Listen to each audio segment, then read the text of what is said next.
एक बार फिर हम और आप साथ हैं और दोबारा कहानी शुरू करते हैं और देखते हैं कहानी में आगे क्या हुआ। तो हज़रत दाऊद ने अपनी गुलैल उठाई और उससे 3 पत्थर जालूत के माथे पे मारे, पेशानी पे मारे। उससे जालूत ज़मीन पर गिर गया और उसी वक्त मर गया। अब जब ये हुआ तो फ़लस्तीनियों की तो हालत बुरी हो गई। उन्होंने सोचा जब इतना छोटा सा बच्चा इतना ताकतवर हो सकता है तो इनके बड़े लोग तो पता नहीं कितने ताकतवर होंगे। वो इधर उधर भागना शुरू हो गए और जो बनी इसराइल थे उनको ये यकीन हो गया कि अल्लाह ताला उनके साथ है, इसलिए वो थोड़े से लोग भी बहुत हिम्मत के साथ आगे बढ़े और फिर उन्होंने ये जंग जीत ली। ठीक है बच्चों, इसके साथ ही ये कहानी हुई ख़त्म। आपके जहन में यकीनन सवालात हैं जो आप हमसे पूछना चाह रहे हैं, बिल्कुल हम आपसे पूछेंगे, लेकिन बच्चों उससे पहले आपके सवालात आप तक पहुंचा दें ताकि जब तक हम ये बात कर रहे हैं आप भी ये बात सुनें और साथ ही साथ उस सवाल के जवाब भी सोचते रहें जो सवालात हम आपको बता रहे हैं। पहला सवाल तो ये है कि बनी इसराइल ने तालूत को अपना लीडर क्यों नहीं माना था? बनी इसराइल ने तालूत को अपना लीडर क्यों नहीं माना था? और दूसरा सवाल ये है कि जालूत को किसने हलाक किया? जालूत को किसने हलाक किया? इन दोनों सवाल के जवाब बहुत आसान है, जल्दी से दीजिए। उससे पहले हम पूछते हैं आप लोगों से कि किसको क्या सवाल करना है। अगर कोई ताकतवर हमें चैलेंज करे तो हमें क्या करना चाहिए? अगर कोई ताकतवर हमें चैलेंज करे तो पहले तो ये हमें देखना चाहिए कि वो हमें क्यों चैलेंज कर रहा है।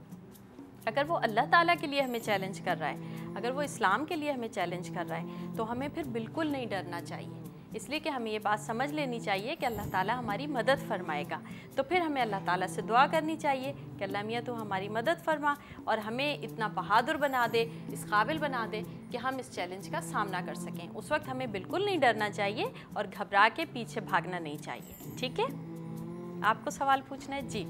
ताबूत सकीना फ़लस्तीन कैसे पहुँचा था? ताबूत सकीना फ़लस्तीन इस तरह पहुंचा था कि इन लोगों की आपस में लड़ाइयाँ होती रहती थी ना, ये दोनों दुश्मन थे, तो उससे पहले वो बॉक्स जो था ताबूत सकीना वो फ़लस्तीनी ले गए थे, बनी इसराइल से वो खो गया था, तो इस तरह वो फ़लस्तीन तक पहुंच गया था। जी क्या उसके इस जंग के बाद जिसमें हज़रत दाऊद अलैहिस्सलाम ने जालूत को हलाक किया था, इस जंग के बाद भी क्या काफ़ी सारी जंगें होती हैं फ़लस्तीन की और इनकी बनी इसराइल? जी, असल में बनी इसराइल जो थे उनकी लड़ाइयाँ होती रहती थी फ़लस्तीनियों से। बच्चों यहाँ हम आपको ये बात बताते चलें कि ये फ़लस्तीनी जो हैं ये आज के फ़लस्तीनी नहीं हैं, हम बात कर रहे हैं बहुत ज़माने पहले की। उस वक्त के जो फ़लस्तीनी थे वो मुसलमान नहीं थे, वो अल्लाह को अपना मालिक नहीं मानते थे, तो ये बहुत पहले की बात है, इस्लाम से बहुत पहले की बात है, इसलिए आपस में उनके जंगें होती रहती थी। ठीक है जी। जो लोग जिन्होंने ज़्यादा पानी पिया था उन्हें क्या ये नहीं, उन्हें पहले से मना क्यों कर दिया था कि ज़्यादा पानी मत पिए? असल में जब ज़्यादा पानी पी लेता है इंसान तो जाहिर है कि उसको एक सुस्ती सी हो जाती है और एक बेदिली सी हो जाती है, और अल्लाह ताला ने इम्तिहान यही लिया था कि जो अल्लाह की राह में बर्दाश्त से काम ले सकता है वो अभी बर्दाश्त से काम ले लेगा और अपनी प्यास को काबू में रखेगा। लेकिन उन लोगों ने अपनी प्यास को काबू में नहीं रखा और बहुत सारा पानी पी लिया, तो फिर वो अल्लाह के इम्तिहान में नाकाम हो गए, इसलिए फिर वो आगे जंग लड़ने के लिए नहीं जा सके। मुझे ये पूछना है कि जब हम सब हज़रत आदम अलैहिस्सलाम की औलाद हैं तो फिर ये कौमें और कबीले क्यों हैं? वेरी गुड भाई, ये तो बड़ा अच्छा सवाल है कि जब हम सब हज़रत आदम की औलाद हैं तो फिर ये कबीले और कौमें क्यों हैं? तो बेटा कुरान में अल्लाह ताला ने इरशाद फरमाया है कि हमने तुम्हें एक मर्द और एक औरत से पैदा किया है, लेकिन तुम्हें मुख्तलिफ़ कौमों और कबीलों में बांट दिया ताकि तुम एक दूसरे को पहचान सको। पहचान से क्या मुराद है? जब आप लोग किसी एक क्लास में पढ़ रहे होते हैं तो आपको मुख्तलिफ़ सेक्शंस में रखा जाता है, किसी का सेक्शन ए होता है, किसी का सेक्शन बी होता है, तो वो इसलिए होता है कि आपको पहचाना जा सके कि आप इस सेक्शन के हो, आप इस सेक्शन के हो, आप इस सेक्शन के हो, लेकिन होते तो आप सब एक ही हो ना, सब बराबर होते हो। इसी तरह ये कौमों और कबीलों का है कि ये सिर्फ आजमाइश के लिए, पहचान के लिए रखी गई हैं कि पता चले कि ये इस कौम का है, ये इस कबीले का है, लेकिन असल में हम सब हज़रत आदम की औलाद हैं। ठीक है जी बच्चों, आपने भी इतनी देर में सोच लिया होगा कि उसका जवाब क्या है। पहला सवाल हमने आपसे ये पूछा था कि बनी इसराइल ने तालूत को अपना लीडर क्यों नहीं माना था, तो वो इसलिए नहीं माना था कि वो गरीब था और उनके कबीले से नहीं था।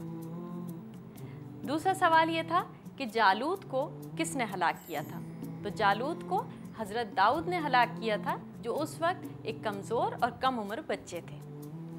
तो बच्चों, ये कहानी हो रही है ख़त्म, लेकिन अभी एक चीज़ तो बाकी है, और वो है इस कहानी का लेसन। इस कहानी का लेसन क्या है? इस कहानी में बहुत सारे लेसन हैं। पहला लेसन ये है कि जब हम अल्लाह के लिए कुछ कर रहे हों, अल्लाह की राह में आगे बढ़ रहे हों, तो फिर हमें डरना नहीं चाहिए, हमें परेशान नहीं होना चाहिए कि हम तो कमज़ोर हैं या हम तादाद में कम हैं। हमें ये समझना चाहिए कि अल्लाह हमारी मदद फरमाएगा, और उस मदद के लिए हमें अल्लाह ताला से दुआ मांगनी चाहिए।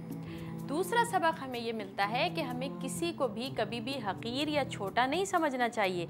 जैसे जालूत ने दाऊद का मजाक उड़ाया और कहा कि इतना छोटा सा बच्चा मुझे क्या शिकस्त देगा, लेकिन उसी छोटे से बच्चे ने उसे हलाक कर दिया।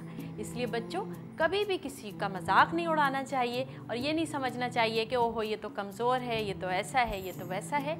अल्लाह ताला ने किसको क्या सलाहियत दी है, ये हमें और आपको नहीं मालूम है। ठीक, तो जनाब, आज की कहानी भी हो गई, सवाल जवाब भी हो गए, कहानी का लेसन भी हो गया। अब क्या रह गया? अब आपसे इजाज़त देना रह गया है। तो आपसे लेते हैं इजाज़त, कल फिर हाजिर होंगे एक और मज़ेदार कहानी के साथ। तब तक अंबरी हसीब को इजाज़त दीजिए। खुदा हाफिज़।